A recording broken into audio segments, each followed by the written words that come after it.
Hopefully by now, we all know that Wednesday is Valentine's Day, the day of hearts, but the group New England Donor Services also wants to make sure you know that it's National Organ Donor Day. In Biddeford this morning, a proclamation from the mayor that this week everyone who can go online or go to the BMV and register as a donor to have a heart and get a heart on your ID. When you start hearing you're going to need a transplant,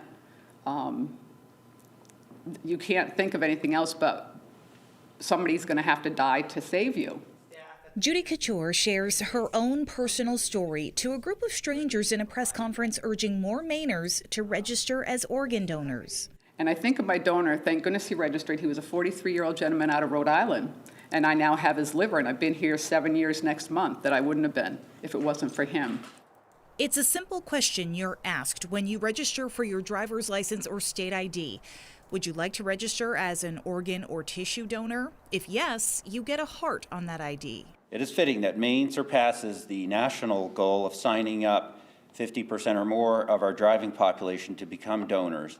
Your chances of actually being an organ donor are still low, about 5%, says Matt Boger with New England Donor Services, or NEDS, which is why registering at any age is helpful. The vast majority of people who register will not be an organ donor. In fact, you're more likely to need a transplant than to become an organ donor. On August 8th, 2021, I received a heart. Gary Swaim spoke about his donor, Daniel Dakota, who was not registered.